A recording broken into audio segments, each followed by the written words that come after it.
Chaîne en danger, news est danger. Oh yo chaîne internet, news est danger. News est danger. Bemission kitoko, na bate ya traga danger.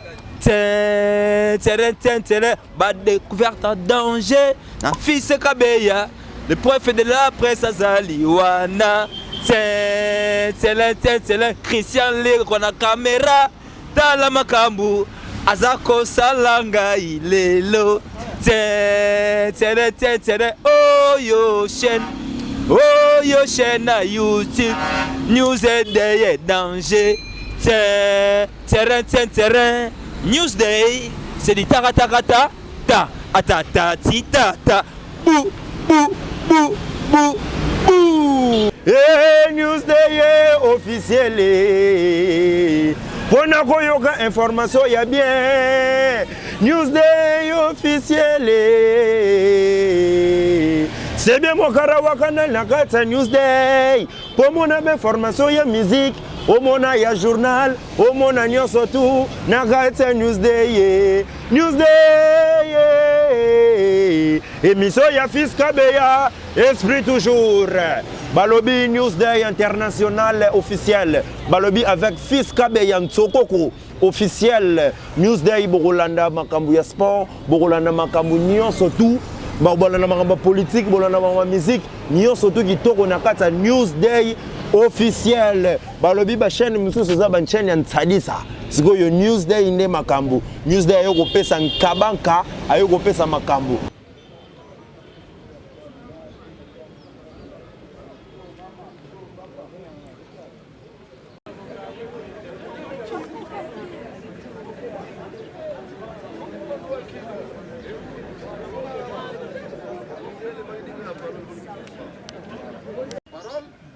L'organisation judiciaire est aussi réglementée. En République démocratique du Congo. Je voulais dire ceci, Monsieur le Président. On le voit tomber comme des cheveux dans la soupe que nous voulons prendre. Et nous devons savoir, ces cheveux-là, émanent d'où? Est-ce que c'est permis qu'elle tombe comme ça? J'allais dire ceci, Monsieur le Président. Je voulais citer pour dire que récemment ici, Monsieur le Président, le ministre de la Justice et le ministre des Finances, ils ont eu ensemble un arrêté appelé arrêté interministériel, organisant et régulant, Monsieur le Président, la procédure de la constitution des partis civils. Dans chaque procès, devant les tribunaux. Donc nous voyons les prétendus partis civils ici. Nous voulons demander, nous, de la défense, est-ce qu'elles se sont régulièrement constituées partis civils? Fait que vous allez procéder à leur donner la parole. Voilà se constituer régulièrement partie civile et le montant exigé, Monsieur le Président. Voilà au moins notre observation au préalable. Nous avons dit. Qu'est-ce que les deux missionnaires nous ont prévu?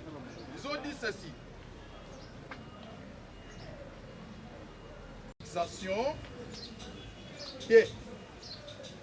Fixation des taux des droits, taxes, redevances à percevoir à l'initiative du ministre de la Justice.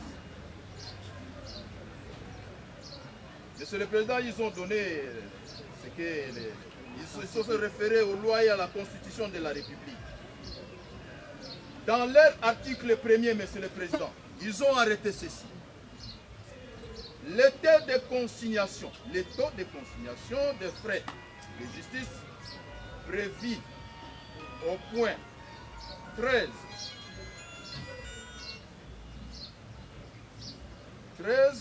à 01 et 02 à l'annexe de l'arrêté interministériel numéro 189. Bar CAB, bar ME, bar mine, bar justice et GS 2023. Monsieur le Président, dans leur article 2, ils ont dit ceci. Le taux de consignation est fixé à l'équivalent en francs congolais, Monsieur le Président, de $50 pour les matières relevant de ce qui suit. La propriété immobilière. Point 1. 2. Le code de la famille. Point 3. Les recettes fiscales, douanières et non fiscales. Monsieur le Président, ils poursuivent les causes de la saisie en cas de faute des tiers subis, les litiges individuels et collectifs du travail, sauf lorsque les dommages et intérêts postulés sont supérieurs à l'équivalent des 36 mois de la rémunération du travailleur. Monsieur le Président, le Trésor public a besoin de moyens. Non, Monsieur le Président, je suis en train de... Oui, Monsieur le Président, elles vont prendre la parole. Les moyens se vérifient au greffe. Ils doivent... La procédure est difficile. En procédure pénale et militaire, le législateur a donné... C'est $50 équivalent. De la partie civile. C'est $50 équivalent en francs congolais. Est-ce que les partis ont consigné, oui ou non?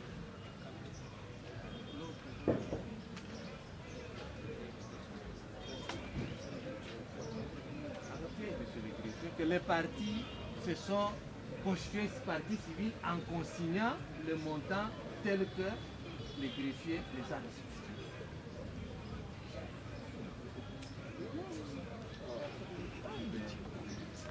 Vous savez, la consignation, quand vous lisez la loi par rapport à la consignation, on peut consigner partiellement. Tout à fait. Vous ne pouvez pas vous tenir par rapport à dire que non, il n'a pas. Pour le tribunal, on a consigné. Et lorsque la personne consigne, il a droit à la parole. Voilà ce que c'est la chose. Monsieur le Président, Monsieur de la Composition, Monsieur le Grand Président, je pense qu'ici, il est question d'un acte réglementaire récent. Nous savons. Ici, nous ne venons pas pour statuer sur les questions des frais à payer. Ça, c'est une affaire qui se traite, parce que vous savez qui sont les personnes qu'on met en cause par rapport aux consignations, qui sont poursuivis pour ces faits de consignation. Pour le tribunal, épargner le tribunal pour le moment. Le problème de consigner autant. C'est le tribunal qui apprécie dans sa décision. Vous n'allez pas apprécier à la place du tribunal. C'était une observation. Voilà, l'observation était unanime. Pour le tribunal, il y a une consignation, on s'arrête là. Voilà. Monsieur de la loi, les témoins et renseignants sont où? Avancez. Témoins renseignements. Témoins et renseignements. Monsieur commandant police d'audience. Commandant police d'audience à Zawad. Commandant police d'audience à Zawad. Prenez le capitaine et l'autre pour les isoler. Bafanda kuna katikati bayoka oyo bawa nani. Kubengisa bango na ngunga mutuna. Je ne dis pas qu'ils sont arrêtés, ce sont des témoins renseignants, vous les isolez. Landa. Monsieur de la loi, c'est vous qui nous avez convoqués en nous présentant les 6 prévenus qui sont devant nous. De manière brève, qu'est-ce qui a fait que vous puissiez nous convoquer à ce jour pour que nous sachions sur quoi nous allons devoir instruire à ce jour et quelles sont les propositions primaires par vous retenues. Honorable jugement de la composition, on peut vous dire que nous avons nos 2 pieds sur terre. Nous sommes très à l'aise. Par rapport au fait, M. le Président, les personnes ici présentées, il y a de cela 3 semaines que les prévenus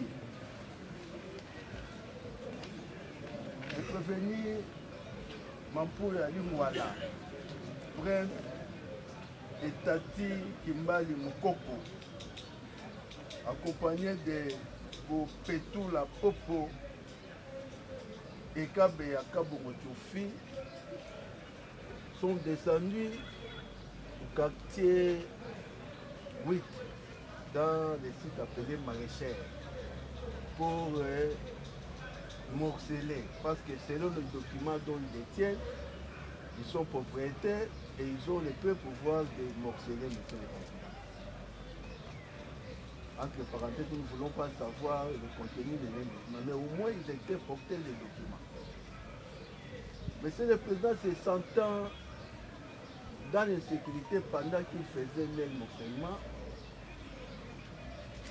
ils sont allés chercher les militaires premier sergent Kabouya Bilanji.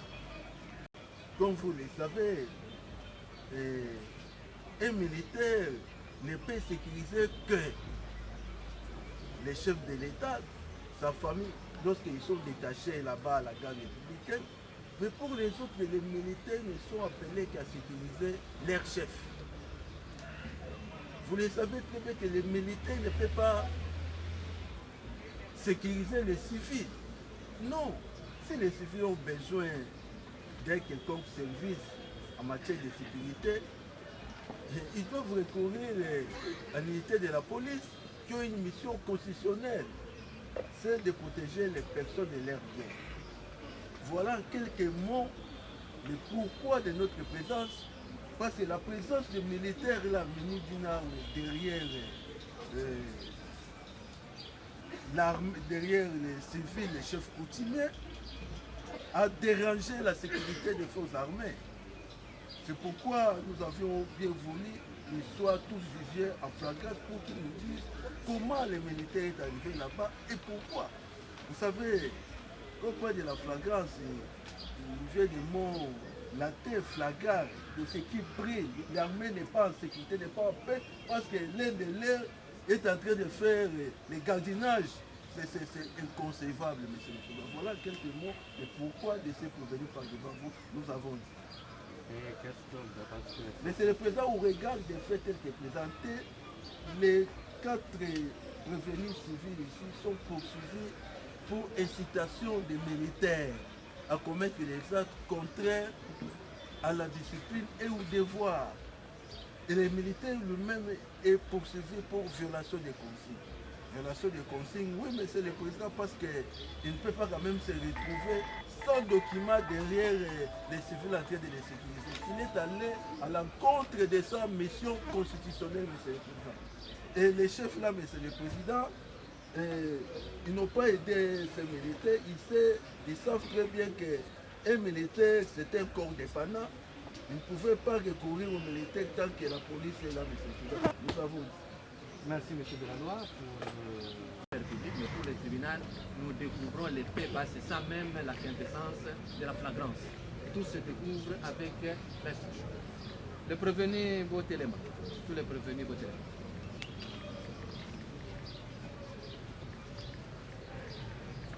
Maître souffrait de leur laisser de l'espace pour que le tribunal doit. revenu Mampuya à Lingwala. Comparé, revenu Tati. Comparé, revenu Moussala Maléo. Comparé, revenu Gobé. Et le revenu Kabé. Pour les revenus, on paraît. On va aller l'un après l'autre avec une question. On va s'asseoir. Parce que nous l'avons entendu parler de 3 semaines. Il y a 3 semaines que...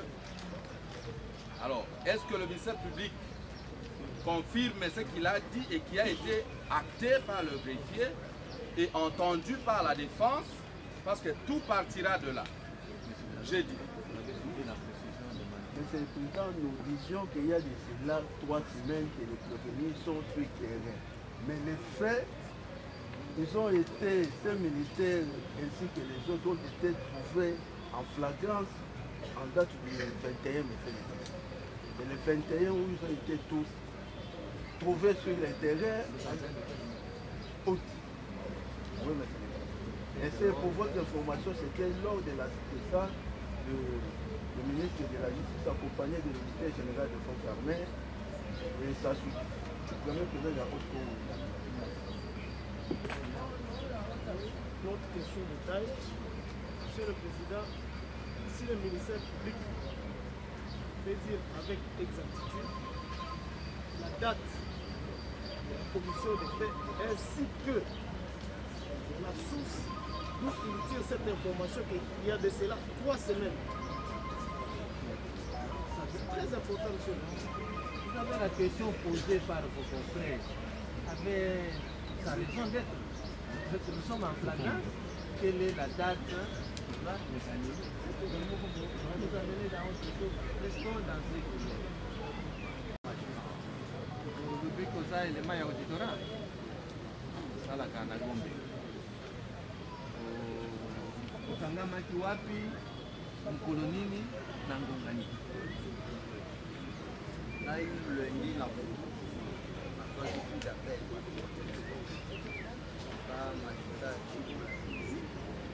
Ukangamaki wapi? Voilà. Ukangamaki mardi. Mardi le 20. Le 20, c'est le 20. Le 20.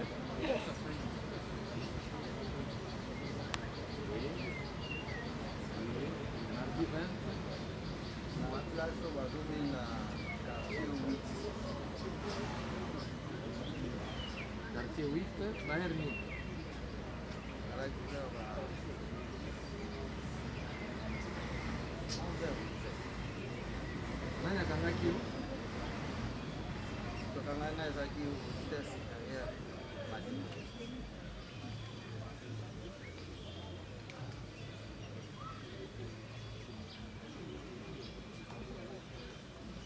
Akangaki huko na raison.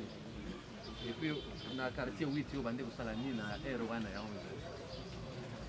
Ngai tobandaki koya na moke ya ligi mpona tozwa ebele.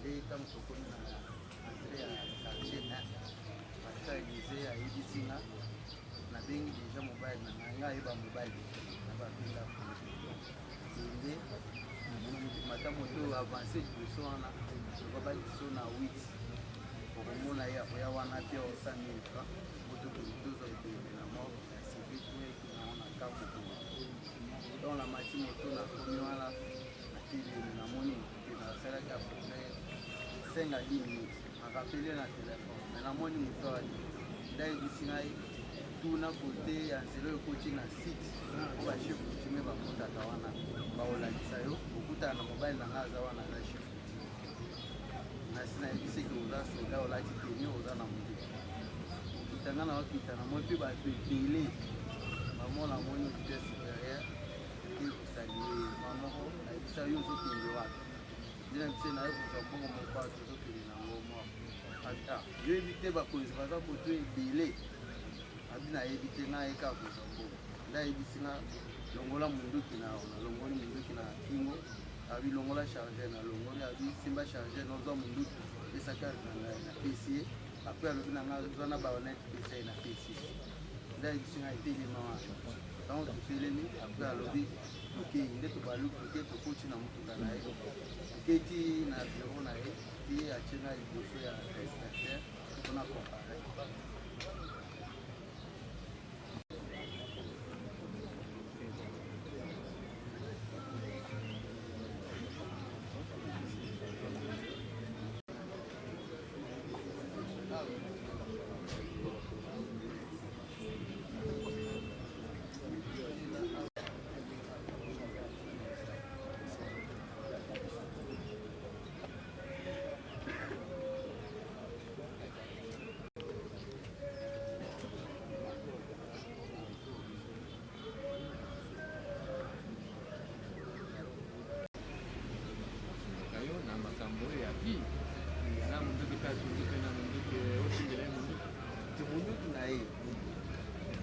eza lokwa obengi ngai biso na arme tozaka soumise na baordre na soki oyebisi ngai yaka ar mwana nga atambola na nakoloba vos ordre Yo za garde du corps na yese. Comment il va te demander kutambola na ye ozwa na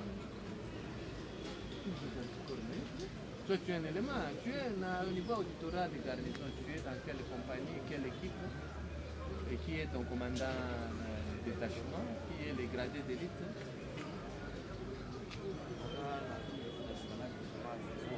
Bola. Bola, des commandants détachement. Bola, même. Bola, même. Vous allez voir affecté. Où t'as qui? Nani affecté? L'état-major général. Affecté quand Moko vient, vous étiez affecté dans une équipe Mobimba ou bien section. Vous avez affecté Boni dans l'auditorat. Et puis depuis quand tu as été affecté dans l'auditorat des garnisons? On t'a affecté dans l'auditorat des garnisons ou bien dans l'auditorat général? ngai nakendaka se présente nayebi te kuna bapesaki yo yo uti na état major général bapesaki yo fait de route non bongo na ngai ntango ekatana bapesaki yo fait de route pour kokende na auditorat nazalaki kaka note d'affectation batangi bakomi baaffecte yo wapi na auditorat général auditorat supérieur ou bien na garnison na note bakomi compagnie adem auditorat général. Ça fait combien de temps que la ça fait déjà une année.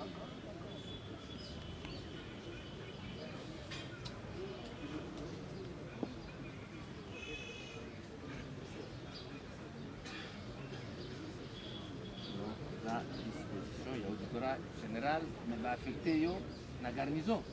La garnison, ça fait combien de temps que Tango va affecter na compagnie adem. Mbala moko watio na garnison ou bien au salaki na général ou bien na supérieur. Na compagnie ça wana compagnie parce que compagnie ça na ba échelon.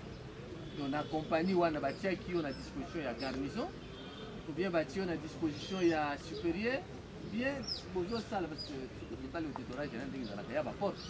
Ya ba o ba sala koto, ba sala koto. Na compagnie na za na disposition ya za élément ya garnison oyo tozongela yo outi mosala otaki mosala grande sœur na yo comme armée eza ya famille c'est ça non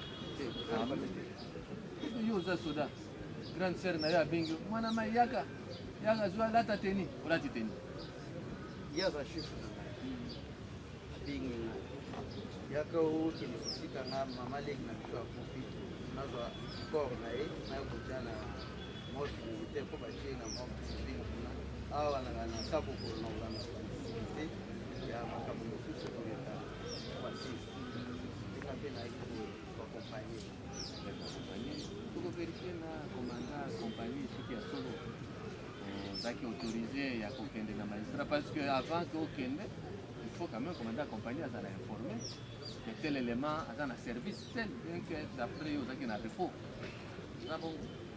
l'organisation du service. Parce que si tu as un repos, on l'a tenu. C'est ça bon côté. Voilà, éviter comment on évite les règlements de l'État. Il y a un repos. Le repos, on est là pour tout ça. Opembe. Siko yo za repo uzina teni olati na mundu olati repo. Kabuya. Nous connaissons son grand sœur nayo. Chef na Chef nayo. Aza grand sœur ni aza chef nayo. Tous les magistrats ba ko benga yo kaka boye. Ufani nana ndawa ndi yaka tokende naye. Votre nom, exactement comparution. Comparution conjointe avec Maître Tson Pitilou. Tson Pitilou. NSOMPI.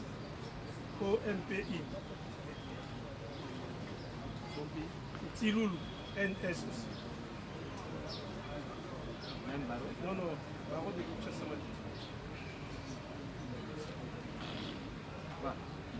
Pour les partis civils, hein? Tous les chefs, tous les magistrats. Peuvent utiliser les militaires quand vous la mouille pas sur magistrat. Il y a un gâteau. Ça m'a dit.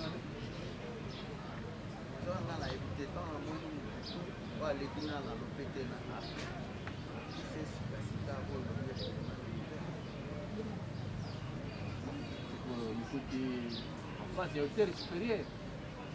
À mon niveau, les soldats, oui, vous allez bien. Quelle a été la réponse?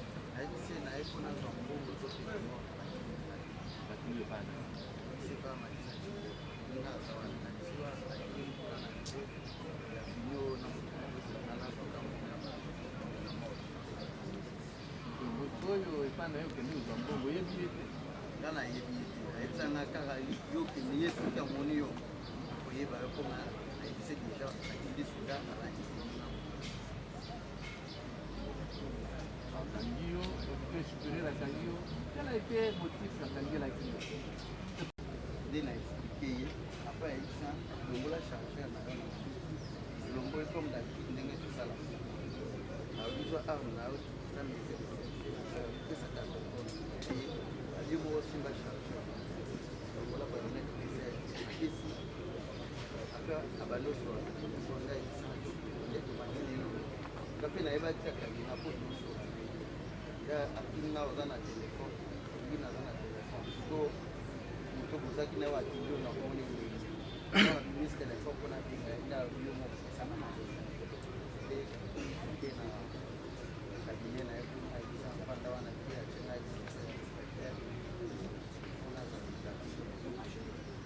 na terrain wana ndaki sodaka yo moko ndenge nga nazaki place nazaki naye nazaki nga moko ndaka yo moko nabo yapesa ordre bakanga yo ye mpe azaki na capricorne na ye moko ya auditorat ndenge lobi lorsque mokonzi ya auditorat amoni soda ya auditorat dans l'environnement oyo baosala mosala aokanga yo parce que tu élément de l'auditorat anteni na arme bakonzi baye aosala mosala yo mpe okomi wana batindi yo na mokonzi na yo okende kozwa naye akokanga yo bien akoassocie yo na troupe avant ka libere yo mpona nini akangaki yo parce que tu n'as rien fait de mal ngai nayebaki mosala bango baosala te nayebaki mpe mission po azalaki na nga mpe na comprendre te pourquoi akangi nga na secrétaire devant tu n'as rien fait kaka boye pamba nasali eloko te nabotoli te nabeti masasi te nabomi motu te poso nayebaki te nasali likambo baokanga nga nakobima mokili ba soda bien formé soda na monduki bakanga ngai waza efasala ta esi mpo bayokanga ye nsima samba na efe wana bakangi yo kaka boye bakangi ngai inosa nayebi eloko nasala te juske alors nazomituna eza ndoto to ezali mpo koto mpe ngai nayebi te natambola soki ngai bazeli na biso ya il sait quand il arrête, on arrête quelqu'un sur la salle mbeba. Nous salle mbeba te. Kaka boye kaka bo mwana bato azoleka naye batindi eke no ndenge na explike yo nayebi eloko mosusu naviole te nakoki banki nayebi mpo maboka te eloko moko tika ndenge na explike mpe place wana eza ata na motu moko nayebani na ye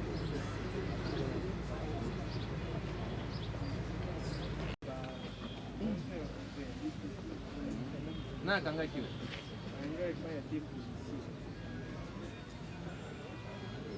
mpona nini parce que population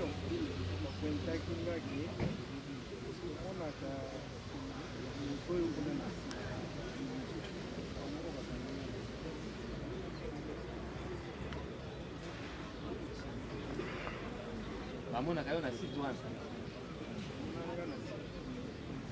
Bamona kayo bi bamona kiyo. Bamona ngai tu.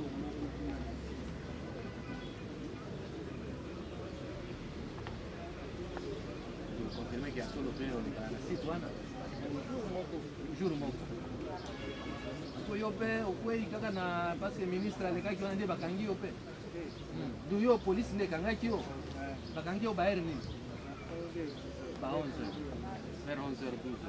Er bakanga kiyo ministre asi aleki ou bien ministre aleki nante? Bazoma. Il kanga maki avant même que le ministre n'arrive sur le terrain. Le ministre est déjà sur le terrain. Bakanga déjà pas. Bazoma. Bakanga déjà pas. Bakanga ki batuni.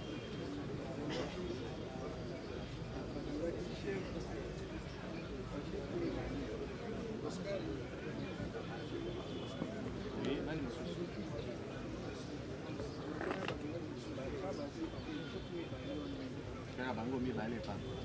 Siko yo bayo kangela yo place ni. Sanga na zo.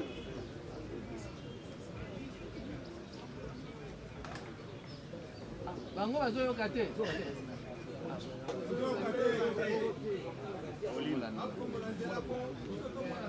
Bon maître, hein, ouvrez pour permettre au grand public de suivre. Voilà. Ça va, vous tiens ma toi et pe boyoka. Voilà.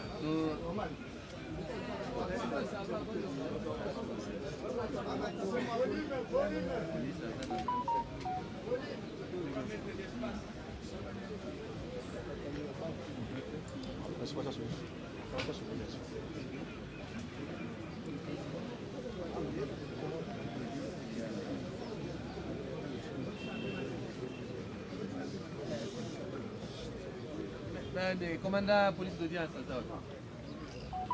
commandant police d'audience. Ah, on a police dans un mégaphone.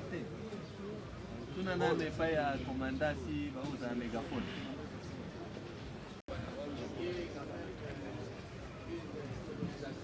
C'est ça. Oui. Oui, oui. Ok. Même radio à Bluetooth. Voilà. Maître Réal.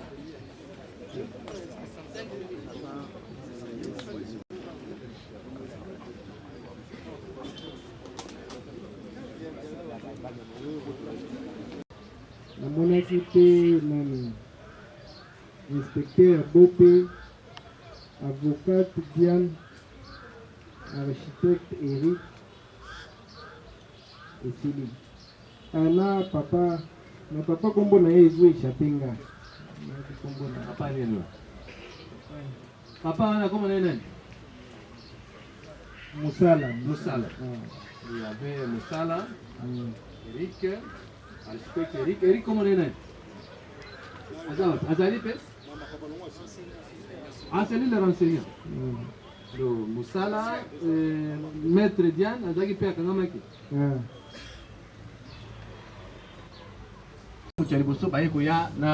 Bango parce que bazala na senga bakanganga neti likolo.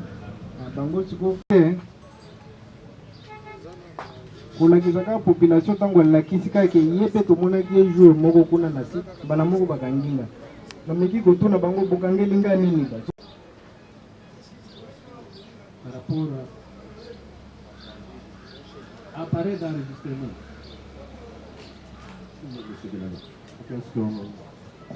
Merci Monsieur le Président pour la parole de la compris. Nous sommes en train de voir face à l'audience passée.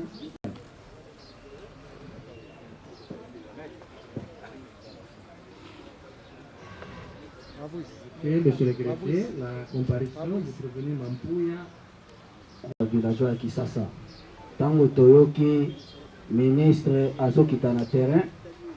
Tolobite, lokola biso tozali autochtone, bakolo mapele, po moto na moto aza na village natal na ye, lolenge biso nyonso tozali awa. Moto nyonso to aza na village na ye, aza pe na province na ye.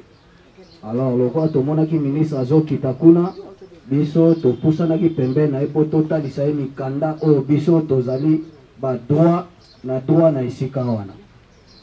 Kokoma tokomi wana topusani pembe na ministre.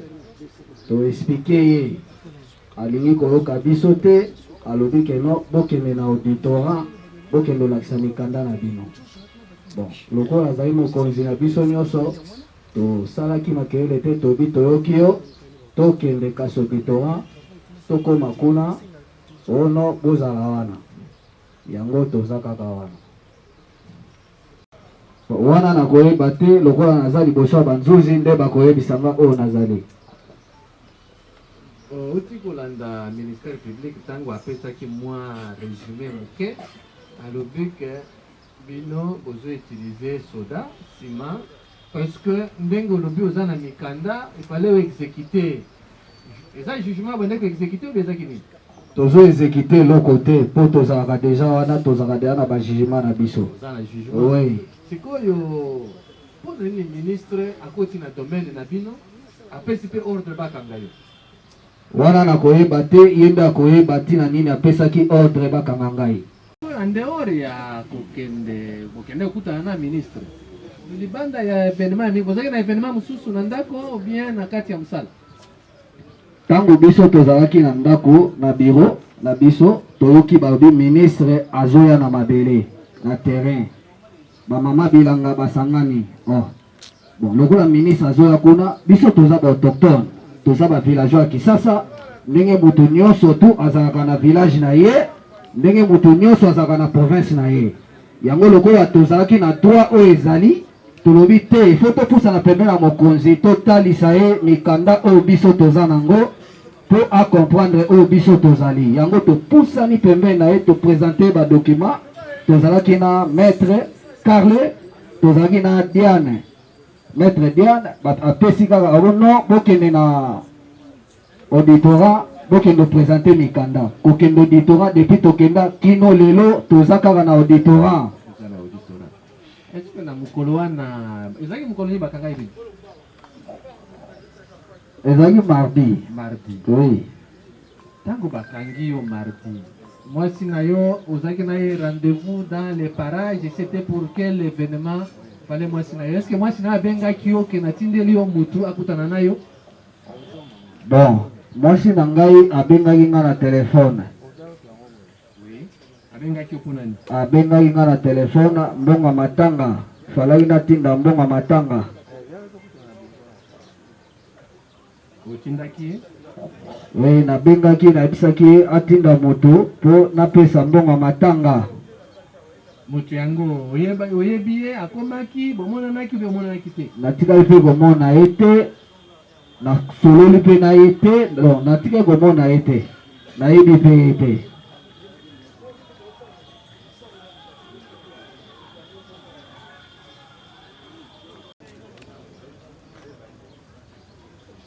Obengaki mwasi na yo otuni ye kembe mutu yango lobaki na aya kozwa mbongo ya matanga namoni ye te ezaki ndenge nini? Bon, ngai naza coutumier nakoloba oyo bosembo ezali natikaki komona ye te na mwasi na ngai nabenge nayebisi aya natinda napesa mbongo ya matanga atinda moto me moto atindaki ngai namoni ye te nayebi mpe te. Oyebi te olandaki ministère public alobi ke bino ndenge bokendaki na atake ba autochtone na mabele na bino tango bozokende ko exécuter décision bozaka nango ya justice na oyo epesi bino ba droit na bino mais bomonaki ke population ba maraîchère wana bazo faciliter bino tâche ya kosala mosala na bino te nde bosalaki recours epai ya. Oui, quelle objection monsieur? Kolo biso tokendaki kokabola mapango te. Sikoyo mukolo wana conflit zaki nini parce que bino bokende kokabula mapango te bamama wana maraîchère bozana bango problème? Tozana bango problème te biso tozana mikanda na biso oyo esali oyo biso tozala oyo tozali yango tomonaki lokola mokonzi ministre ya justice aye biso toza bakoutumier toza bafolomene te toza miyebi te tobi te topusana pembeni na ye ministre moto akangaki biso te ministre moto atindaki te bato bozwa bato te biso moko toye komona ministre en face tolakisi ye mikanda oyo biso tozali kolakisa oyo tolakisi ye mikanda ye alobi tokende kolakisa ngo na auditorat yango tose retrouve na auditorat président. Non, il n'y a pas un conflit entre les maraîchers. Biso yoza conflit na bango te po toza na mikanda oyo esengeli oyo esali keno tofanda na esika wana oyo tozali. Place tomonaki ministre ye lokola tozali ba autochtone, lokola tozali bakolo mabele, lokola village wana eza ya biso toza na ba décision judiciaire na esika wana vis-à-vis tomoni ministre yango nde tokendaki tolakisa ye mikanda oyo biso tozali na esika wana. Sikoyo pona nini ministre atindaki bino na auditorat pendant que soki c'était question boza na mikanda na bino wala mi mabio atindi na parquet civil bino boza ba civil pona ya kotinda bino na auditorat wana nde motuna na ngai na kotuna yango wana parce que biso toza ba civil totambola na basoda te eloko te biso tomoni mokonzi ya ye biso lokola toza bakutimi tozoyiba te tozobotola te tozodetone mpe mbongo ya mboka te topusani pembe na ministre mpona kotalisa ye badokima oyo biso toza nango.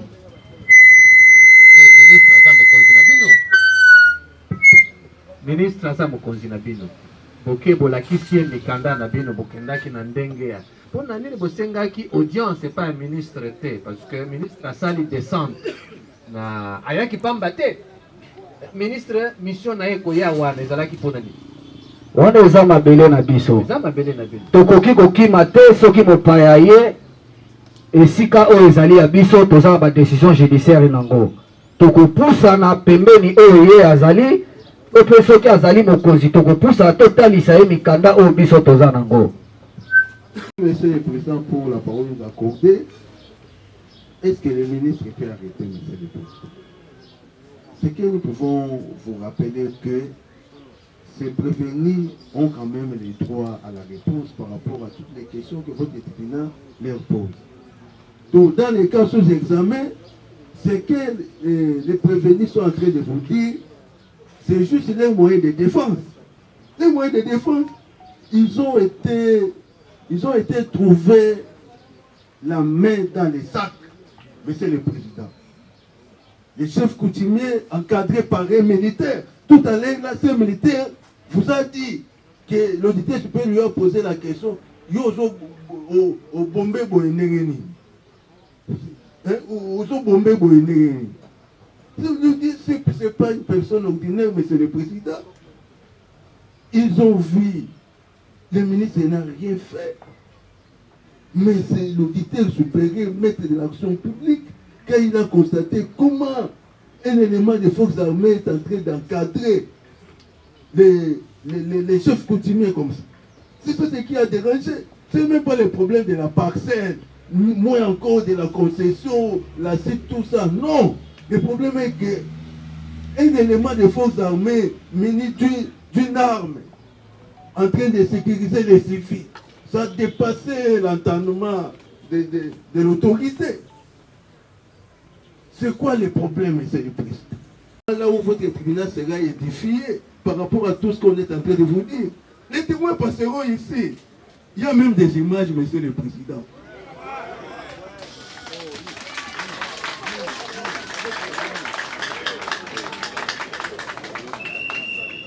Donc, nous voulons rappeler tout simplement à votre auguste tribunal qu'il y a l'égalité des armes. La défense est en train de donner ses moyens de défense, mais ces moyens seront éventuellement renversés par les moyens que nous, ministère public, nous allons mettre à votre disposition. Donc ne prenez pas en considération tout ce qu'on est en train de vous dire là. C'est juste que une stratégie pour distraire votre auguste tribunal. On avait besoin de votre précision parce que le tribunal dépona yango wana pa kanga kibino alobi même les images ezali yo le bindé eza lokuta ya kobomba biso toyebi ete batika kokotisa biso soda ezali droit na biso oyo tozolanda. Tozoyiba te, tozodetourne mbongo ya mboka te, tozoreklame oyo ezali droit. Batika kokotisa biso soda, toza na soda te, toyebi te, nga naza civil nakotambola na soda ndenge nini. Motuka na ngai kutu bapanzi yango pa ya président ba Marshal ye soda wana so bani kokengela ngai mpona nini te akengela ye motuka na ngai mpona nini te, kasi motuka na ngai bapanzi moto bapanzi petit frère na ngai oyo alambinga aza na hôpital babeti à la mort bapanzi ezosala epasi ti sikoyo aza na hôpital na ebele ya bato oyo bazali wana nde soda moko nde akokengela biso wana eza lokuta président. Toza na soda te, toyebi soda te, oyo biso tozoreklame ezali droit naturel. Ndenge yo toza na village natal na yo, ndenge biso toza na village na biso, ndenge tozoreklame oyo ezali droit. Merci président. Ministère public a lobby image ezali. Donc akolakisa pe ba image ndenge nini bamonaki bino na soda nsima azo encadrer bino. Ba image oyo bamikisaka oyo totalaka basala na bakamera so mixe ba image. Wana ba image nini wana kotambola nga naza soda mpe atambola na ngai.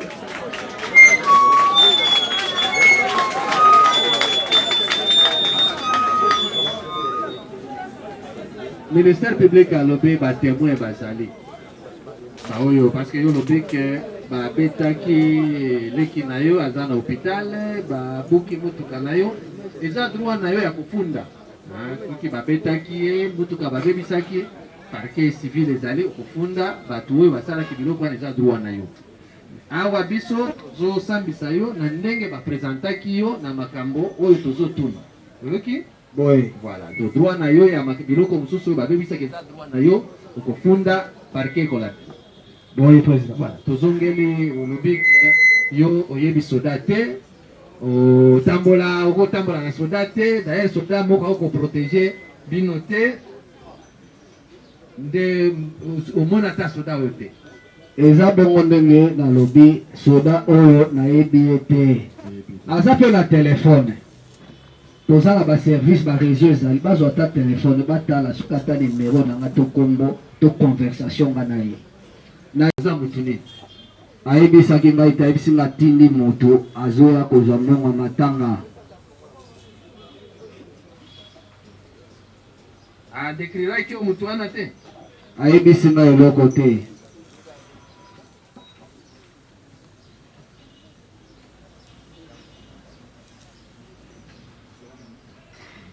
siko yo nini olobi ke mokonzi na yo apesaki yo avec consigne que moto oyo ozokende kutana naye nasi nayebisi eki olati boye. Ngai ntango nakomi wana na telemi nasali à peu près 5 à 10 minutes namoni motu te nde na rapele ye nayebisi moto yango nazomona ye te nde ayebisi nga nazobenga ye mpo na identifie yo ndenge olati aya bokutana na ye telema kaka wana. Sikoyo na ntango oyo ozozela okutana na moto oyo batindaki yo baye kokutanaki basi bakangami bien avant okangama. Ngai mpe nayebaki ye te.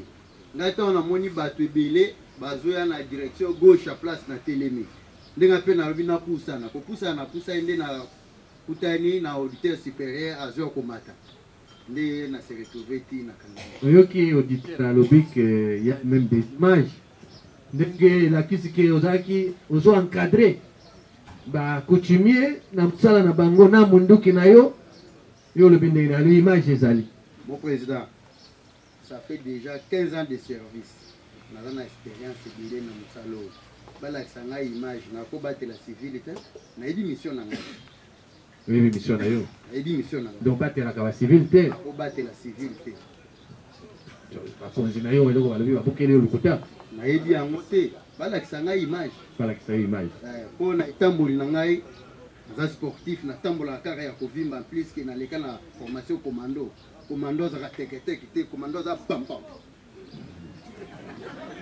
Monsieur Delalo, vous avez suivi les images, il y en a, parce que vous avez suivi Moni Mampouya réclame ces images. D'ailleurs, lui dit que ça peut être des histoires montées parce que le mixage est à la île.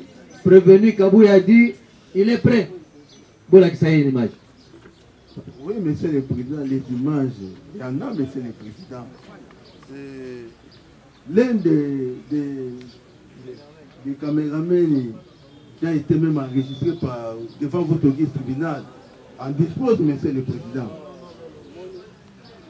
Mais oui, Monsieur le Président, nous voulons juste rappeler d'abord la défense que nous sommes en matière pénale, le principe est celui de la liberté des preuves. Il n'y a pas... Tout est la bienvenue et c'est le tribunal qui les censure par son intime conviction. Pourquoi ils sont paniqués comme ça, Monsieur le Président? Nous sommes en matière pénale. Oui, maître. Pourquoi vous réagissez de manière épidermique? Monsieur le Président, honorable membre de la composition, Monsieur l'organe de la loi, ici nous parlons droit dans un état de droit. Monsieur le Président, l'instruction à l'audience, même préjuridictionnelle, a des limites. Il y a des limites où vous, soit les juges d'instruction, ne peuvent pas franchir. L'officier du ministère public aujourd'hui ne peut pas vous dire, pour un dossier qu'il a instruit par supervision de son OPJ, et plutôt par l'œil de son OPJ, les bras de son OPJ, vous dire aujourd'hui qu'il y a un caméraman qui détient des images. Mais s'il y a des images, au dossier là-bas, nous avons des PV, nous avons des cartes là-bas. Mais ces images-là auraient pu être mises dans un flash, déposées au dossier comme pièce du dossier. Pièce à conviction. Et vous allez croire, surabondamment votre honneur, s'il vous plaît, nous avons entendu quelque chose qui n'est pas potable, Monsieur le Président. Nous réagissons parce que les droits de la défense sont organisés et garantis.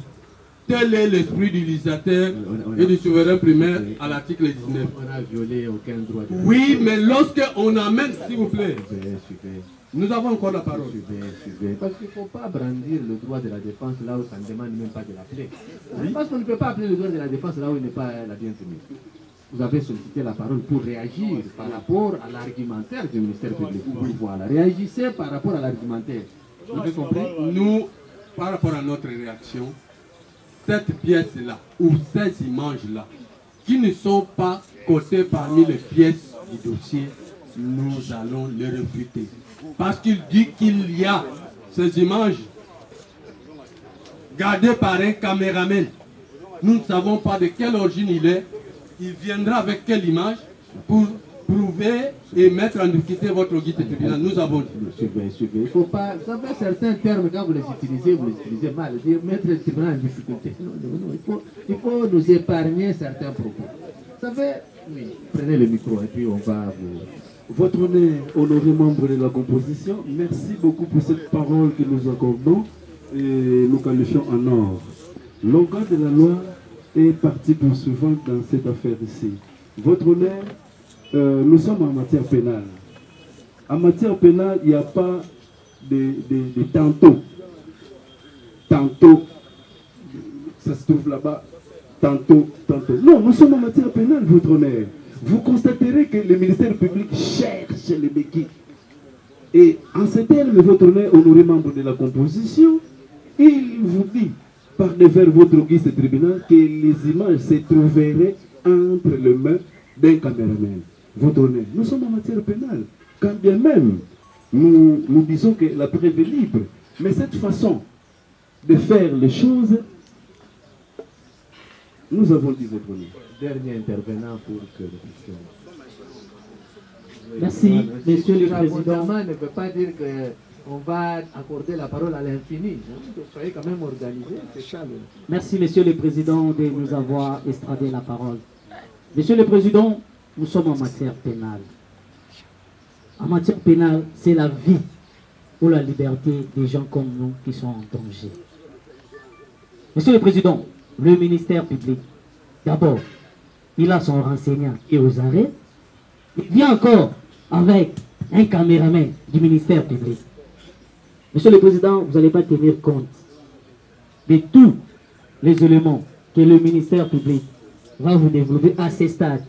En matière pénale, c'est la partie prévenue ou les parties prévenues qui peut à tout moment brandir des preuves pour contester leur accusation et pas au ministère public. Lorsque nous sommes devant, on est censé que le ministère public a déjà tout fait comme instruction. Nous avons dit, Monsieur le Président. Merci beaucoup. Le dernier. Merci beaucoup, Monsieur le Président. Cette audience est une audience de remise. Votre tribunal a eu déjà à siéger dans cette cause et a même entendu les parties, a pris l'affaire en délibéré sur l'ADD qui venait d'être prononcée. Le ministère public s'est dessaisi lorsque il a remis séance tenante le dossier devant votre tribunal publiquement. Et dans le dossier de votre tribunal, il y a même des pièces, il y a même des photos, de cartes des lecteurs, des pièces à conviction. Mais lorsque le ministère public oublie que pendant l'instruction, le tribunal ne va pas reculer pour attendre les caméramans qui viendront, alors que le tribunal a maintenant besoin d'être éclairé sur les images qu'il prétend. Est-ce que votre tribunal va surseoir pour attendre que le ministère public aille chercher son caméraman préparé afin que le tribunal reprenne l'instruction? Nous disons que vous n'allez pas céder à cela. Il vous est loisible de constater qu'il n'a aucun élément. Et que s'il en a, qu'il produise maintenant, nous allons critiquer. Encore qu'il dit que c'est un caméraman qui a été enregistré, qui est venu ici, c'est déjà préparé. Quel crédit vous aurez accordé à cela? Donc nous disons que vous n'allez pas céder au caprice du ministère public à bout d'arguments, à bout de preuves. Il dit là des témoins, il n'a présenté que 2 renseignants. Alors, qui lui donne les éléments dont votre tribunal a besoin maintenant? Nous allons apprécier et évoluer avec la procédure. J'ai dit. Merci beaucoup. Allô, merci, Monsieur le Président, pour la parole. Je voudrais, Monsieur le Président, rappeler à la défense qu'il y a certains principes qu'on ne peut pas bafouer ici devant notre tribunal, comme celui de la liberté des preuves, Monsieur le Président. Mais le ministère public n'a pas instruit. Le ministère public est parti au procès. Le ministère public vous dit qu'il y a des preuves, que tout est la bienvenue devant le tribunal. Ce qui est plus important est que les pièces déposées soient débattues. C'est ça le droit. Mais ici, par devant vous, on voit les avocats qui sont frustrés. Non, on ne veut pas ces genres de preuves. On ne veut pas. Mais pourquoi ils sont en train de pleurer? Ils pleurent pourquoi, Monsieur le Président? Voilà, comme ils sont en train d'exister, mais nous rappelons que nous sommes en matière pénale, les précieuses libertés des preuves. Nous vous brandissons l'image que nous disposons, Monsieur le Président. Cela est soumis par votre intime conviction. Vous allez l'apprécier de manière souveraine. Il n'y a aucune des parties qui va vous dire non, ne suivez pas ça. Monsieur le Président, nous avons l'image ici. La science a évolué. Regardez une image où vous verrez ce militaire qui a lui-même déclaré par devant votre tribunal, l'auditeur supérieur lui a interpellé. Il a dit ça devant vous. Regardez l'image est là, Monsieur le Président, dans le téléphone, où vous verrez ces mêmes militaires avec cette arme entrer à Vimbi derrière les chefs coutumiers, Monsieur le Président. Et c'est ça, c'est le ministère public qui est en train d'inventer. Merci, Monsieur Delano. Voilà. Au tribunal de pouvoir visualiser et le débat sera fait quant à ça. Donc, ayez vos apaisements, nous sommes en train d'écouter. S'il y a telle pièce, nous allons le voir et nous allons découvrir au même moment. Donc, Tati. Voilà. Prévenez Tati. Joue un micro. Actez la comparaison du. Nani akanga chio. Ngai nakanga makiti. Bango bazolo ba witi wa eza village na biso Kubalo. Eza village Kubalo. Toyoki ministre akita na village wana Kubalo kote bato asa bilanga. biso moto tambo wana mabelo tomoni bato bilanga batonga bandako esenga foto sala contrôle nazwi mwana ngai nasalaki procuration walandela bato ki bandako na bilanga baba babilanga lokola ministre azokita esenga nga mpe nakita kuna namona ministre tokutana naye nabengi des avocats maître Carle maître Diane tokita ministre akita lokola aza kuna foto afote nde tofotaka nani Luzolo Bambi tofota Luzolo Bambi bongo asalelaka ngameni mikanda moko boye tant tofote Luzolo Bambi sur le chat abengi biso api bato bazala likambo conseiller manzungunza wangunza bokende boyoka bango conseiller azwa biso ayoka biso api oui baza na raison apesa biso document yo mpe tona fote ministre tokomi devant ministre ye akina basoda eza na lopango na biso na concession na biso privé eza na bajugement nango eza na baarrete nango bato bilanga baza deya DKRP biso tokipa bango te basala bandunda me tomoni bandaku na bilanga ndunda wana biso ozwa droit nango te ndunda wana bakabela yango population te bateka yango me tomoni bandaku tant tokomi devant ministre tobi excellence oyo eza na beye na biso ya bango te excellence ali koyoka te naye bametre bango boloba na ye excellence ali koyoka te basoda bazalaki ebele wana tout à tout na biso azalaki basoda na basoda batie biso na katikati abengi biso boya toye topusani nga na mwana na nga alobi eloko te boya topusani alobi eloko te boya topusani 3 fois alobi eloko te oyo te bokende kolasemikana na bino na auditora bakanga ya biso te ne poso tonga tokota mutuka na biso totomale tokei tozalaki tozwa solution likambo oyo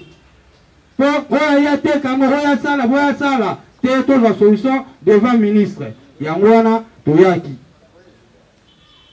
oyo bayaki wana eza na jeune mo balukaka ye soki nani nde ayaki na bajeune wana soki tozalaki na milimo bakoko te me tobima esika wana te ministre exposa biso sikoyo bato baprotejaki bino eza bato ya auditora ou bien bato ya parke natyomona soda ya auditora kaka monaki ya auditeur supérieur oyo bayaki batournaki biso oyo ndenge namonaki ngai ke oyo boyeboye natyomona te me bato baprotege biso bato ya parke nakaseke kutoke parke lokoyo alobi ke tokokende kolakisa mikanda na auditora eboa tokende kaka mayadi nde tomati totiki mutuka na biso tobi mutuka na biso yango totiki soki ebebi esida esalami eza yo monsieur le ministre mpo osala esida na beye na biso sikoyo olandi ministère public alobi ke soda oyo abande koencadre bino ntango bozokende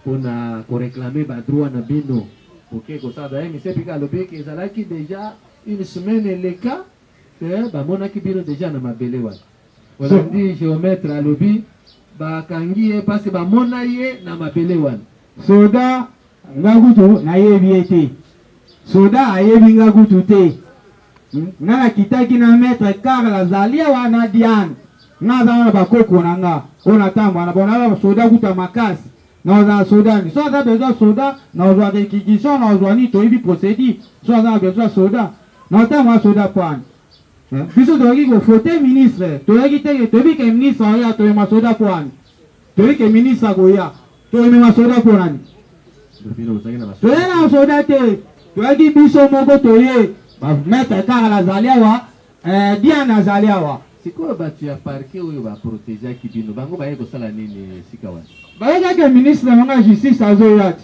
procureur aye te bukumese aye te bajan lokola bazalaka bajan mpo parke mombanga nakoli na parke nayebi tous les agents parke nayebi bango loka mpe bayebi ngai nde te deputé chef nde bamemi ngai ti nayebi te nazela mutuka ya ngai awa tokende o te chef yongo naka mpo décret bato wana bazalaki tokobima te me tobimi sikoyo tolandi ke yo ozalaki na protection moko te mais baagent ya parke nde baprotejaki tozalaki na mutu te toye na mutu te donc basoda nyonso tomonaki ya bango bayaki na bango bango bayaki nango batourne biso basoda wana so yango pusana yango pusa boyodi te yango pusana kaka bongo biso tofote kaka ministre oyo bilanga te kita otala bilanga nazo bise kita na se mona bilanga yango oyo tamusesela sabi kita na se amona bilanga so oza na bakamera aoyoka ndenge ezali koloba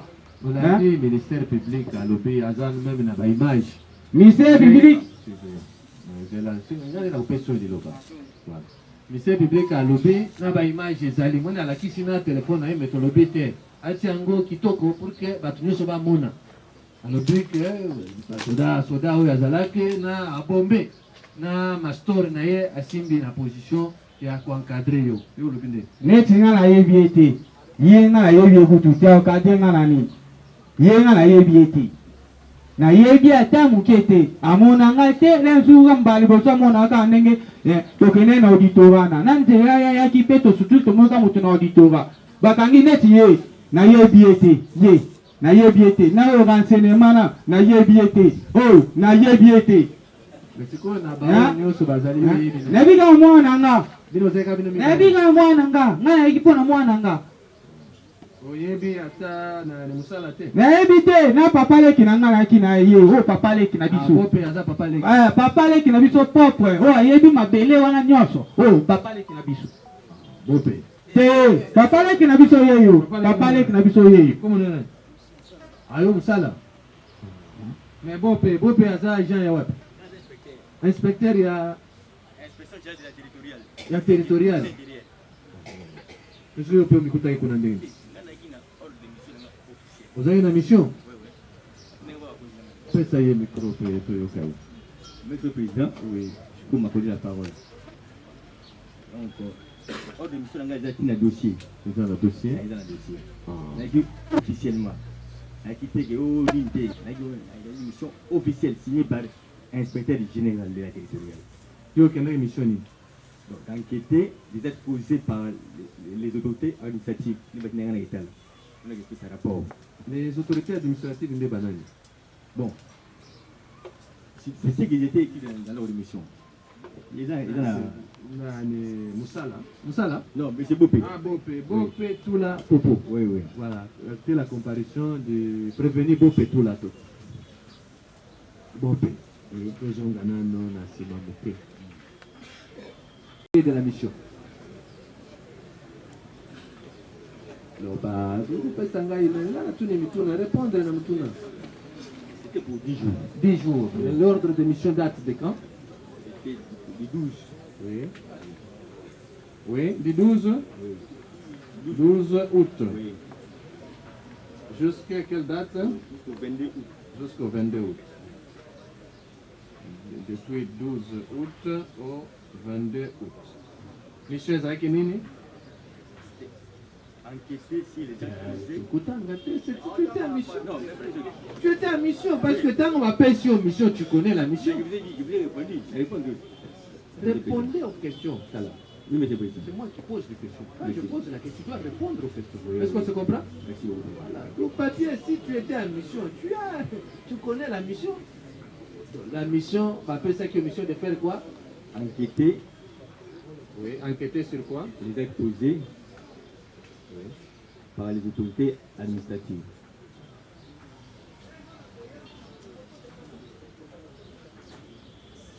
Et cette mission, tu devrais faire avec qui? Non, on était au nombre de 4. Oui. Et c'est quoi la Mukolo ya mardi? C'était quelle date? Le 20, hein? Le 20. Le 20, vous étiez, comment vous êtes retrouvés sur terrain? Vous étiez avec vos amis avec qui vous étiez en mission ou bien vous êtes Yomoko? Non, j'étais seul. Yomoko, comment tu t'es retrouvé seul alors la mission? C'est prévu avec d'autres personnes, donc vous êtes à 5. Oui. Qui est le chef de mission? Oui, c'est moi je suis son adjoint. Comment tu t'es retrouvé là-bas sans le chef de mission? Et on t'arrête pourquoi? Non, moi on m'a arrêté. Ah, vous n'avez pas été arrêté? Oui, oui. Vous êtes allé vous rendre vous-même? Non, parce que je suis protégé. Ah, vous êtes protégé comment? Oui. C'est comment? Oui, on tabassait les gens. C'est pourquoi je me suis protégé. Le lot de malfrats. Oh. Président, il est les gars. Il est les gars ou moi? Oui. Dans le terrain et dans les circonstances où le ministre est, circonstance où va coutumier baye pe baya ko kutana ministre va poser problème na bango. Comment tu t'es retrouvé? Et en ce moment-là, tu es allé inspecter quoi? Parce que ministre aille pour que aille dans ses prérogatives, va coutumier baye na mikanda na bango pour que va présenter ba doléance na bango et pas yana. Maintenant, comment toi tu t'es retrouvé là-bas? Les actes que tu es allé contrôler, les actes ya ba coutumier ou bien actes ya banane? Ngala kitaki comme un ministre commune. La vitesse n'a pas d'argent. Il faut aller au commandement ministre de l'Oba, place wana plan yeba. Qu'on ait plus na informé ba konjanga. Et on va kitaki parce que ba jamba qui place wana. Il y avait beaucoup de services qui étaient là. J'ai quand même côté. Mais on n'a pas arrêté les autres agents. Mais curieusement, yo mutu inspection il y a intérieur. Oui. On va mettre la main sur vous. Ah, bakanga yote. Adu yo miglisa ki. Est-ce que tango miglisser, tango ba memi yo na auditorat. Tu aurais dû dire, mais monsieur l'auditeur, je n'ai jamais été arrêté. Ngai na kota ki pour que na se protéger. Ah, t'en as fait le bac de ngoi. Vous avez acté, monsieur. Parce qui a fait quoi? Voilà, c'est ça. Donc le but que yo, bon, pour te protéger, on me compte ici. Donc on est au bêta.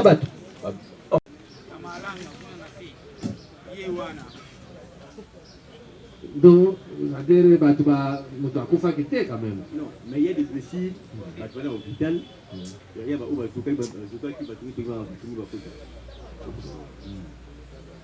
ça, on va suivre le Soso avant. Bon, avant Tozo, il est quand même partie civile, parce qu'il y a une partie civile où à l'objet que prévenir Bazala qui assisté, accompagné par. S'ils peuvent se pointer par votre canal, nous voulons seulement poser des questions à ceux-là. Les questions, on les adresse au tribunal. Oui, monsieur le Président. Voilà, adressez-vous au tribunal, c'est le tribunal qui va faire poser des questions. Merci beaucoup, monsieur le Président. Monsieur le Président, veuillez poser la première question au prévenu Mampouria, qui est venu de Lingouala. Il a dit que s'il s'est retrouvé sur cette terre-là, il avait des jugements. S'il peut ne puisse que vous donner les numéros de jugement. Non, ici, nous ne venons pas suivre les jugements ou quoi que ce soit. Suivez, maître. Nous avons besoin que vous nous disiez, lorsque ils sont descendus sur le terrain, voici les militaires étaient présents, voici tel a fait ça, tel a fait ça. Monsieur le Président, je dirais que c'est le ministère public qui les a arrêtés pour être assistés d'un militaire. Ils sont descendus là pour faire quoi? Nécessairement, c'est pour, monsieur le Président, poser des actes sur les terres qui ne leur origine même pas, mais ils sont descendus encadrés par le militaire pour commencer à morceler. Monsieur le Président, donc, mention. Il n'y a pas d'émotion. De toutes les parties. Alors, monsieur le Président, je veux aussi rappeler une chose, qu'après avoir suivi tous ces prévenus qui ont défilé, il y en a 4 qu'on a entendu. Oui, les 4 là. Il reste un seul. Nous sommes à l'aise dans la mesure où tous les 4 vous confirment toujours les liens de leur interpellation. Tous ont été interpellés au quartier Ouip dans la cité maraîchère. Là, nous sommes à l'aise. Personne n'a dit le contraire. Nous pensons que votre tribunal a noté cela. Nous avons tous été interpellés au niveau des quartiers Ouip à la cité maraîchère. Là, nous sommes allés, ça nous arrange, parce que cela atteste déjà que nous n'avions pas extrapolé les choses. Nous avons dit la vérité, et cette vérité-là est têtue, et elle est en train de se manifester petit à petit. Voilà, monsieur le Président, en quelques mots, ce que nous avons voulu dire. Je vous remercie. Il y a une réaction. De surcroît des gardiens de l'autorité traditionnelle et coutumière. Ils sont des natifs des autochtones ici. Leur fuite n'est pas à craindre. Autrefois, j'avais épinglé le fait que peut-être que tous ici, nous sommes venus les voir ici sur leur terre, sur la terre de leurs ancêtres qui est la ville de Kinshasa. On nous enterre ici avec eux. Mais je ne les ai jamais vus venir vers nos provinces, nos villages. Ils sont collés, cimentés, soudés sur leur terre ici. Leur fuite n'est pas à craindre. Leur fuite n'est pas à craindre. Une fois de plus, leur fuite n'est pas à craindre. Ils sont avec leur conseil que nous sommes. Nous leur donnons à chaque fois des conseils utiles. Et à chaque réquisition de votre auguste tribunal, ils seront là pour répondre. Ils seront là, Monsieur le Président. Ils ont des adresses connues. Ils ont des identités connues. Ils ont la nationalité congolaise. Personne n'a une adresse douteuse. Personne n'a une nationalité douteuse. Quelque part, le droit a un aspect humanitaire. Voyez cet aspect-là. Accordez-leur la liberté. Accordez-leur la liberté, s'il vous plaît. Ce sont des responsables, ce sont des autochtones d'ici. Ils n'iront nulle part. Ils n'iront nulle part. Parce que le droit est aussi pour ceux qui sont accusés. Ils ont aussi les droits. Ils ne vous demandent pas trop. Ils vous demandent juste le temps de respirer, de pouvoir avoir les armes égales pour s'affronter au ministère public, le temps de respirer un peu de l'air nouveau. Ils sont dans vos cordes. Vous les traînez à n'importe quel jour où vous allez faire la réquisition. Ils seront devant vous, accompagnés de leurs avocats que nous sommes. S'il vous plaît, plaise à votre auguste tribunal de pouvoir revoir encore cette mesure de demande de liberté provisoire. Monsieur le Président, vous avez rejeté cette demande de parti inculpé. Mais le législateur vous dit, s'il le demande, sur le prévenu, Monsieur le Président, merci. On parti les demandes. Prononcer. La liberté, c'est le principe. J'ai aimé lorsque l'organe de la loi, et même certaines parties civiles, dit que oh non, nous avons des droits sur la terre. L'organe de la loi vous a dit que non, ils sont allés morceler des terres. Peut-être, à entendre l'organe de la loi et les partis civils, il s'agit des terres comme nœud du problème. Et quand il s'agit des terres, personne ne va fuir. Parce que tout le monde prétend avoir des droits sur la terre. Il n'y a pas urgence qu'ils soient maintenus en détention. Aussi votre honneur. Vous avez été éclairé parce que tous les prévenus sont entendus. Le ministère public vous a dit presque l'essentiel. Si je reprends sa parole, il a dit, bon, on les poursuit parce qu'il se serait trouvé avec un militaire à tel endroit. C'est ça les faits dont vous êtes saisis. Mais avec l'instruction sommairement entamée, vous êtes quand même... Je motive la demande de liberté provisoire. Donc, vous avez les faits... Oui, donc, je veux chuter pour dire, accorder la liberté provisoire aux prévenus. Vous n'aurez pas violé la loi. Vous n'aurez pas péché. L'État congolais vous sera reconnaissant si vous accordez la liberté provisoire à ses citoyens. Ils sont des citoyens congolais, ils ne sont pas des étrangers, ils ont droit de circuler. Ils promettent de venir chaque fois que vous aurez besoin d'eux. Ils ne vont pas fuir, j'ai dit. Monsieur le Président, En deux mots. En deux mots.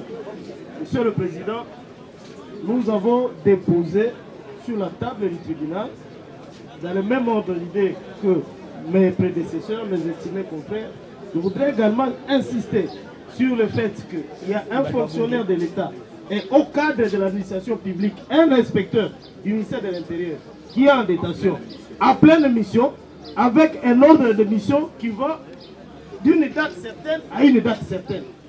Et Monsieur le Président, dans le même ordre d'idée, je voudrais demander aussi, insister sur sa mise en liberté provisoire pour lui permettre de rentrer à son service, finir sa mission Et voilà, Monsieur le Président, donc par ces motifs, plaise au tribunal d'essayer de dire la demande de mise en liberté provisoire recevable est fondée et d'accorder la mise en liberté provisoire. Nous promettons de venir avec nos clients à l'audience prochaine et à toutes les audiences possibles qu'il y aura. Nous avons dit, Monsieur le Président. Merci. Le tribunal prend acte de votre requête et laisse délibérer. Monsieur de la loi, un avis? Votre avis? Merci, M. 45 du Code de procédure pénale. Moi, je suis légaliste parce qu'à chaque fois, quand j'interviens, je dois chercher aussi les soubassements de mes articles. Cet article dit ceci. Si le prévenu se trouve en état de détention préventive, avec ou sans liberté provisoire, au jour où la juridiction du jugement est saisie, il restera en cet état jusqu'au jugement. Point.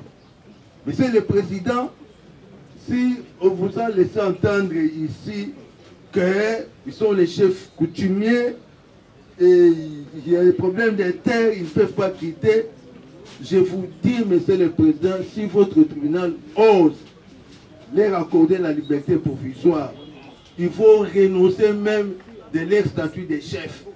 Il faut être demain, Monsieur le Président, se rendre à l'aéroport, prendre l'avion pour devenir Ndeko Moussoaïli. Il faut prendre l'avion pour aller même à Goma. Il faut renoncer de ce statut, Monsieur le Président.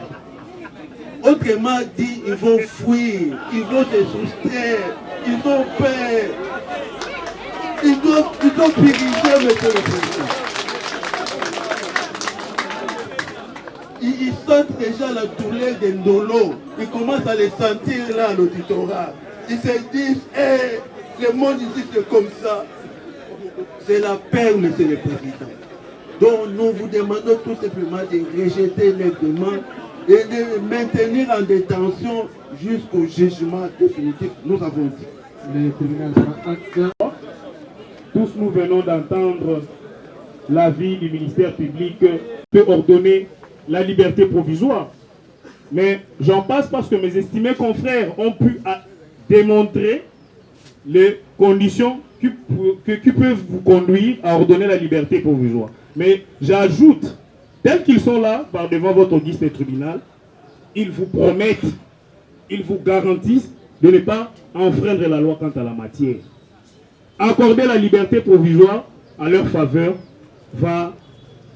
ils ne vont pas pécher. C'est un droit qui est garanti par la loi. Vous êtes un tribunal cartésien, vous êtes juge de la liberté individuelle. Nous vous demandons modestement, sans encombre, de pouvoir ordonner la liberté provisoire de nos clients. Nous avons dit, monsieur le président. Oui, les derniers éléments qu'il a présentés devant le tribunal dans les vidéos et autres pour toutes les parties, ça vaut de même. Ceux-là qui ont d'autres pièces contraires, de pouvoir les apprêter et les produire pour prochainement. Les témoins renseignants qui étaient isolés sont là. Appelez les témoins renseignants. C'est de savoir, premièrement, je suis renseigné. Oui. Et je ne sais pas jusqu'à présent pourquoi je suis privé de ma liberté. Ah, vous êtes privé de la liberté? Pourquoi? Je ne sais pas.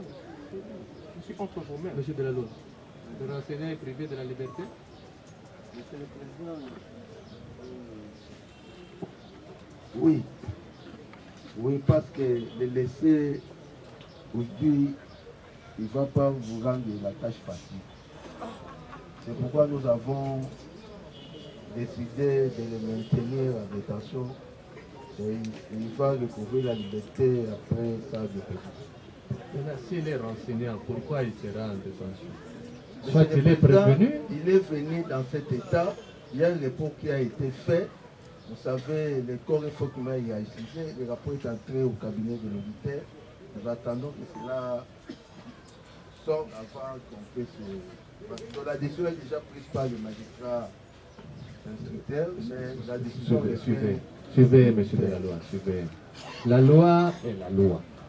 On ne peut pas arrêter. Vous l'avez dit, c'est un renseigné, mais s'il n'est pas renseigné, c'est qu'il est prévenu.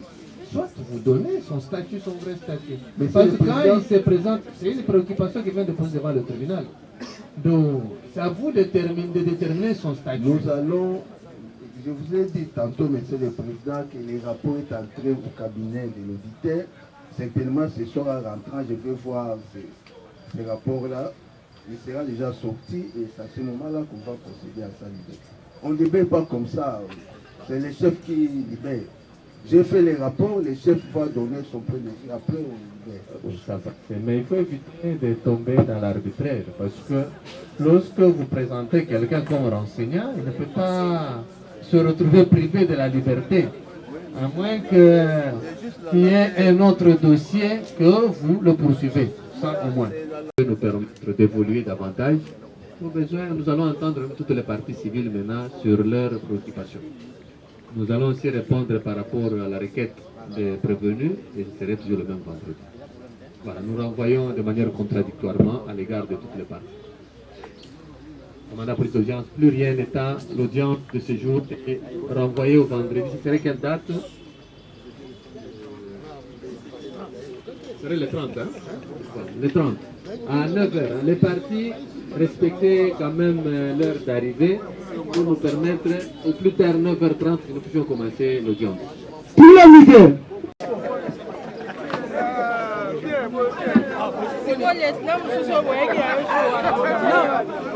Bon, le cours là vraiment tout bandé en lelo évolution qui est normal par rapport à juge ba pesibiso en tout cas mambozo qui est malam.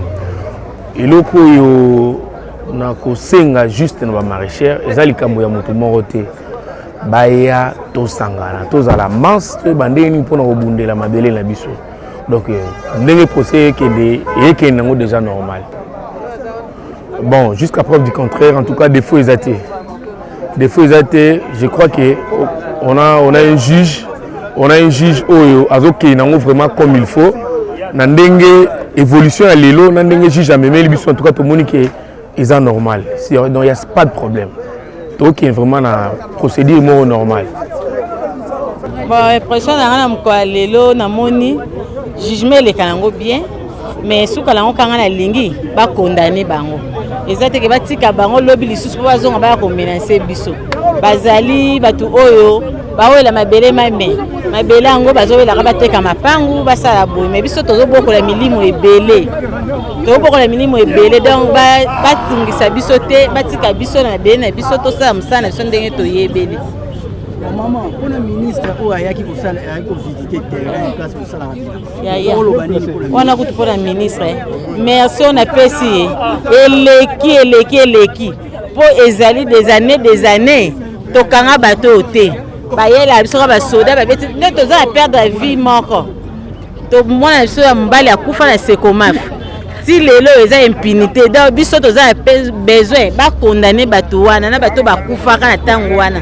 Po bayaka kaka cette fois-ci to mona réalité ya makambu na bango oyo bakata ngo na ndenga solo po biso pe to vanda kimia ba konda ba futa pe mwana oyo bato babomaka wana yango na kana direct na ngo akolo pona presa lelo na moni eleki kitoko pena en tout cas na sengi na ba konzivo bato wana fo ba condamner bango pena po baza ko déranger biso betala ndeti biso boto to comme na tento mema bana na ba classe ba ko déranger biso ko kata biloko na biso ko zua ko teka donc il passe en tout cas na pesi longoni apena pona ministre o to tiepe na papa Fati Beto cheli biso en tout cas bolandela ba shit nyoso et puis pe nazo senga pena gouvernement et ça le to ko tselo biso ta tracteur longola bato wana o bazana mapango zonga bilanga.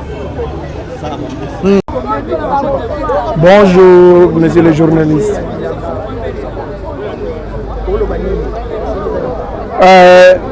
Nakoki kolobaka que topesi tata Nzambe nanu liboso merci pour akomisi biso na mokolo ya lelo mokolo oyo bawumbu oyo balingaka koniokola biso tango nyonso tu bakangamaki pe basambi bayaki samedi na dimanche pour la koya kosenga négociation to négocier na bango OK batikela biso mabele na yebite soki mabele ngo ezaka ya bango parce que njili ezali extra coutumier ezali commune ya suka oyo mundele atikala kosala pe eza na plan d'aménagement nango na kanisi to lakisaki yango na boitando mususu que bango baza na droit awa te extra coutumier veut dire que ezali dépouillé de pouvoir coutumier mon côté akoki oya awa koloba ke ye mabele oyo ezali ya ye soki par exemple eza bongo ke njiri ezali mabele na bango si batika Sainte-Thérèse batika yango place Sainte-Thérèse bakende koteka nanu wana po toyebaka ezali ya bango.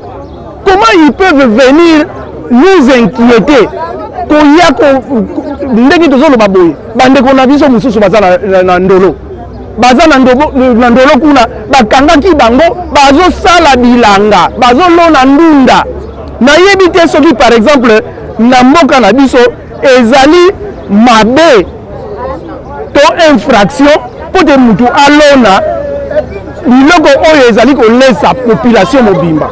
Nani oyo ayebi mabele ya Secomaf te? Nani na ville ya Kinshasa oyo ayoka nanu mabele ya Secomaf te? Pe lelo yo soki bawuti wapi toyebi te baya koloba ke no mabele yango eza ya bango nakanisi babosani nde nzela pe vraiment tata Nzambe merci na ndenge ke tata mokonzi Félix Antoine Tshisekedi azwaki likanisi ya kotia mwana moke na justice ministre Constant Mutamba alongoni ya papa olakisi penza ke no autorité de l'état ekoki kozala na mboka oyo soki kaka biso nyonso tout ozwi conscience ke esengeli to réclamer ba droit na biso. Vraiment merci beaucoup. Merci monsieur le ministre d'État pour na oyo nyonso tout ozali kosala. Kombo na yo ezali Constant Mutamba. Tokosenga yo otikala constant. Ozala ferme na ba décision. Biso toko soutenir yo. Toyebi ke ba dongolo miso bazali o bazolinga te ke ozala ministre. Poke otieli bango bakale. Biso tokosenga mokonzi ya mboka otikala wana kino tolobi bien kino gouvernement oyo ekosala donc tina suka ya mandat na yo atikala na ministère ya justice parce que soki par exemple ye alongwe kaka tata mokonzi Félix papa okomona makambu oyo badongolo miso oyo bazolinga yo te bakokontinue kosala.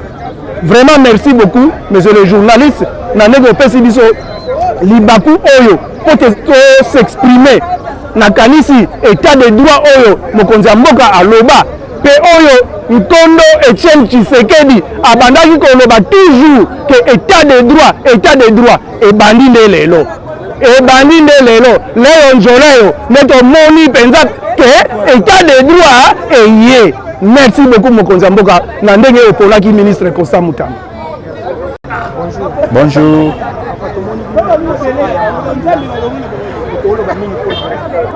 Vraiment, tu participes à un procès. On a voté effectivement comment l'évolution d'état de droit n'est là tanjoto na kati ya mboka na biso Congo. Vous savez, problème toujours dans le site à maraîcher, la spoliation des sites à maraîcher, c'est un problème très très sérieux. Et nous ne comprenons pas c'est que pourquoi va spolier les sites. Et pourtant qu'il y a des endroits et des espaces où il y a des côté kangoté. Ils sont réservés uniquement pour le maraîchage. Maraîchage, na kati wana ba site wana komona bazana ba pisciculteur, bazana ba maraîcher et bazana ba éleveur.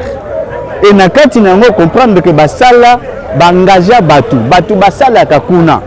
C'est côté ka site ya ba maraîcher bazo ko bundisa vision ya mokonza mboka. O ezali parmi ba axe ya ba projet société na yé et sa création d'emploi. Na ba site où il y a Secomaf, il y a plusieurs personnes qui travaillent là-bas qui, n'est-ce pas, nourrissent leur famille, bah scolariser bana et puis du coup comme on a fait comme balamoko, bah site ngo ba qui ont pas un réseau et des individus bien connus et qui vendent ça pour un intérêt moko financier au détriment, n'est-ce pas, il y a intérêt oyo ba ça la côté wana. Bango ne va laisser la vie à Kinshasa ba légumes. Imagine un peu na moment il y a Covid. C'est le marché qui a honoré la vie de Kinshasa. Hein? Maintenant tous les sites là ils ont été kama. Au nom il y a Kotonga Bandako. Non, je crois que le ministre de la Justice Constant Mutamba, nous le remercions infiniment et nous pensons que pour sécuriser convenablement le site où il y a maraîcher, il faut qu'il y ait des arrêtés. Il faut vraiment agir à arrêter.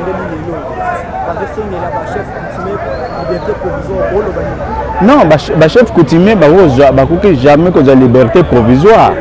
Parce que la partie civile, qui va monter. Donc, la partie civile, qui va monter, qui va renvoyer le vendredi, il faut que la partie civile, le chef coutumier, ce sont ceux qui sont à la base. Il y a que les lycées maraîchers à ville.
Oh yo chaîne en danger, news est danger. Oh yo chaîne internet, news est danger. News est danger. Bemisho kitoko na bate ya traga danger. Bas découverte en danger. Na fils kabeya. Le préfet de la presse Azali Wana. Christian Lé qu'on a caméra. Tala makambu. Azako salanga ilelo. Oh yo chaîne à YouTube. News est danger. News Day. C'est du taratakata. Ta atata tita ta. Bou bou. Bou, bou, bou. Et News Day officiel. Pour nous koyoka information ya bien. News Day officiel. C'est bien mon karawakana nakata News Day. Pour mon information ya musique. Au mona ya journal, au mona nyonso tout, nakata News Day. News Day. Émission ya Fils Kabeya, esprit toujours. Balobi News Day international officiel. Balobi avec Fils Kabeya Ntsokoko officiel. News Day Borolanda makambu ya sport, Borolanda makambu nyonso tout. Borolanda makambu politique, Borolanda makambu musique, nyonso tout kitoko nakata News Day officiel. Balobi ba chaîne mususu za ba chaîne ya Ntsalisa. Siko yo News Day inde makambu. News Day ayoko pesa nkabanka, ayoko pesa makambu.